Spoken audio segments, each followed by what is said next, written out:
Chennai super কিংসের ঘর ভেঙে কিন্তু প্লেয়ার আনতে চাইছে কেকেআর এবং কেকেআর চূড়ান্ত করে ফেললো তাদের কোচকে। তো নমস্কার বন্ধুরা, welcome to ST unique sports. বন্ধুরা, এই ভিডিওতে আমরা কথা বলবো আইপিএল নিয়ে বেশ কিছু বড় আপডেট। তার মধ্যে কেকেআর কিন্তু আজকে একটা বড় চমক দিয়েছে, তো সেই আপডেট তোমাদের সঙ্গে শেয়ার করার রয়েছে। বেশ কিছু প্লেয়ারদের নিয়ে কথা বলার রয়েছে, কেকেআরের কোচকে নিয়ে কথা বলার রয়েছে এই ভিডিওতে। খুবই ইন্টারেস্টিং ভিডিও হবে, শুরু থেকে শেষ পর্যন্ত দেখো। আর ভিডিও ভালো লাগলে সকলে লাইক শেয়ার করে দিও, আর যারা চ্যানেলে প্রথমবারের জন্য এসেছো মনে করে চ্যানেলটাকে সাবস্ক্রাইব করে নিও, তাহলে প্রিয় দলের খেলার সমস্ত আপডেট তোমরা এখানে পেয়ে যাবে।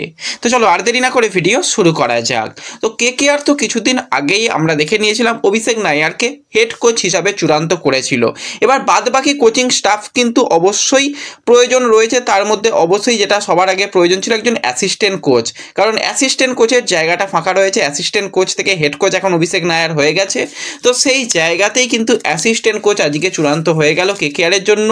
তো 44 বছর বয়সী অস্ট্রেলিয়ান প্লেয়ার ছিল একটা সময় আইপিএলে, one of the best player ছিল শেন ওয়াটসন, তাকেই কিন্তু এবার আমরা অ্যাসিস্ট্যান্ট কোচ হিসাবে কেকেআরে দেখতে পাবো। আইপিএলে কিন্তু 3টে দলের হয়ে দুর্দান্ত পারফরমেন্স, সেখানে প্রথমে আরআর, তার পরবর্তী সময় আরসিবি এবং পরবর্তী সময় সিএসকে, তো অসাধারণ সে কিন্তু খেলেছিল। তো সেই শেন ওয়াটসনকে কিন্তু এবার আমরা অ্যাসিস্ট্যান্ট কোচ হিসাবে দেখতে পাবো। তো এর মানে আমরা বুঝতেই পারছি অস্ট্রেলিয়ান একটা কানেকশান। তো অস্ট্রেলিয়ান বেশ কিছু প্লেয়ারও কিন্তু অকশানে কেকেআর দলে আসতে পারে, লাইক ক্যামেরন গ্রিন, মিচেল স্টার্কের মতন প্লেয়ারের দিকে কিন্তু অবশ্যই কেকেআর আরও একবার যাবে, সেটুকু বোঝা যাচ্ছে। অভিষেক নায়ার সে ডোমেস্টিক প্লেয়ারদের সঙ্গে ভালো কাজ করার অভিজ্ঞতা রয়েছে, ডোমেস্টিক প্লেয়ারদের দিকে সে নজর রাখবে এবং শেন ওয়াটসন পুরোপুরি বিদেশি ব্রিগেডের দিকে নজর রাখবে। তো ওভারঅল বেশ কিছু ভালো মানের বিদেশি তারা কিন্তু আসতে পারে, এবং যদি রহমান পাউলকে যদি রিটেনও করে নেয় কেকেআর, অবাক হওয়ার কিছু নেই, কারণ রহমান পাউলের সঙ্গে কিন্তু একটা সময় শেন ওয়াটসনের কাজ করার অভিজ্ঞতা রয়েছে। তো রহমান পাউল নো ডাউট এই সময় ভালো খেলছে, তো তাকে কিন্তু ব্যাকআপ হিসাবে কিন্তু রেখে দিতেই পারে কেকেআর। তো দেখা যাক সামনের দিকে কীরকম কী হয়, সেই দিকে আমাদের অবশ্যই নজর থাকবে।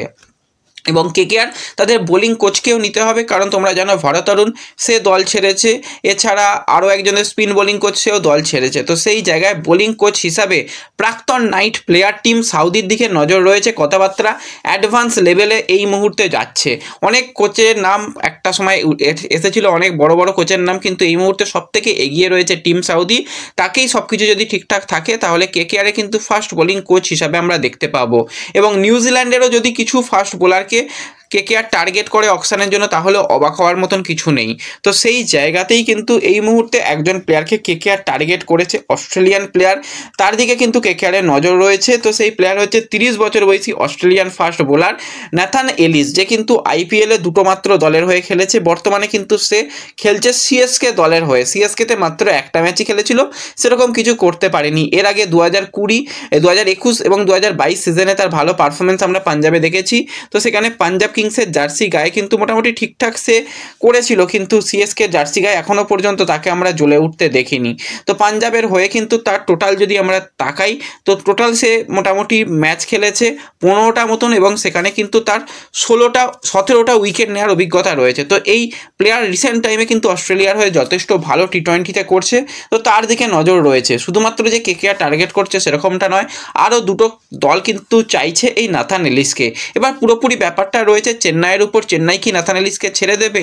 তো আমার তো মনে হয় না নাথান এলিসকে চেন্নাই ছাড়তে পারে। এবার যদি চেন্নাই ছাড়ে তো অবশ্যই চেন্নাইও কলকাতা থেকে ভালো কোনো প্লেয়ারকে ডিম্যান্ড করবে। আঙ্ক্রিস রঘুবংশীকেও চাইতে পারে, তাকে ট্রাস্ট করতে পারে, কিংবা রিঙ্কু সিংয়ের মতন প্লেয়ার বা বরুণ চক্রবর্তীকেও যদি চায়, তাহলে অবাক হওয়ার মতন কিছু নেই। তো অবশ্যই সেই জায়গাতে এই ডিলটা হওয়ার চান্স কম, কিন্তু এই মুহূর্তে টার্গেটের মধ্যে রয়েছে, আপডেট এসেছে, তাই তোমাদের সঙ্গে একটু শেয়ার করে দিলাম। তো দেখা যাক পরবর্তী সময় নাথান এলিসকে নিয়ে কি আপডেট বেরিয়ে আসে।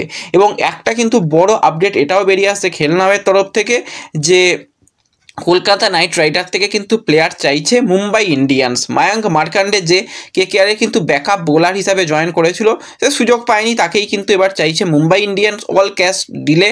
এবার দেখা যাক অল ক্যাশ ডিলে কেকেআর রাজি হয় নাকি কেকেআরও কোনো প্লেয়ারকে মুম্বাই থেকে চায়। তো দেখা যাক, এই ডিলটাও কিন্তু অনেকটাই এগিয়ে গেছে। সব কিছু ঠিকঠাক থাকলে মায়াঙ্ক মার্কান্ডে কিন্তু মুম্বাই ইন্ডিয়ান্সের জার্সি গায়ে খেলবে। শুধু মায়াঙ্ক মার্কান্ডে নয়, সেই জায়গায় রাহুল চাহারকেও কিন্তু এই মুহূর্তে চাইছে মুম্বাই ইন্ডিয়ান্স। এবং রাহুল চাহার এবং মায়াঙ্ক মার্কান্ডে একটা সময় মুম্বাইয়ে খেলেছে, তো তারা কিন্তু তাদের প্লেয়ারকে আবারও ফেরানোর চেষ্টা করছে। তো দেখা যাক শেষ পর্যন্ত কি হয়।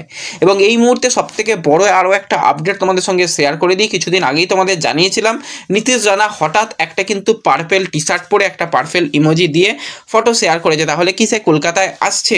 দেখো, তার তো কলকাতার দিকে অবশ্যই নজর রয়েছে, কলকাতা তাকে ফিরিয়ে নিতে চাইবেই এবং তাকে কিন্তু রাজস্থান প্ল্যানিংয়ের মধ্যে রাখছে না, রাজস্থান তাকে রিলিজ করছে। কিন্তু এই মুহূর্তে কেকেআর যেরকম নীতিশ রানার দিকে নজর রেখেছে, আরও একটা দল সেটা হচ্ছে চেন্নাই সুপার কিংস, তারাও কিন্তু এই নীতিশ রানার দিকে নজর রেখেছে, তাকে কিন্তু অলরাউন্ডার প্লেয়ার হিসাবে ভাবনা চিন্তার মধ্যে রাখছে। রবীন্দ্র জাদেজা সে তো আরআরে যাচ্ছে, তো সেই জায়গায় নীতিশ রানাকে তারা চাইছে। তো অবশ্যই লড়াইটা জমবে নীতিশ রানাকে নিয়ে। তো টানাটানিতে নীতিশ রানার দাম ভালো রকমই হবে এবং নীতিশ রানা কেকেআরে যদি আসে তো সেক্ষেত্রে কেকেআরের একটা ভালো ব্যাটিং অর্ডার তৈরি হয়ে যাবে। এবং নীতিশ রানা অতীতে কিন্তু যখন আমরা দেখেছিলাম শ্রেয়াস ইনজিওর্ড ছিল, সেখানে ক্যাপ্টেনশিপও করেছে, তো ক্যাপ্টেন অপশান হিসাবেও নীতিশ রানাকে ভাবতে পারে।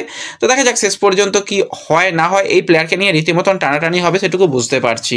তো ব্যাস এই ভিডিওতে এই আপডেটগুলোই শেয়ার করার ছিল। ভিডিও ভালো লাগলে লাইক শেয়ার করে দিও, চ্যানেলে প্রথমবারের জন্য এলে সাবস্ক্রাইব করে নিও। দেখা হবে পরবর্তী ভিডিওতে। ধন্যবাদ।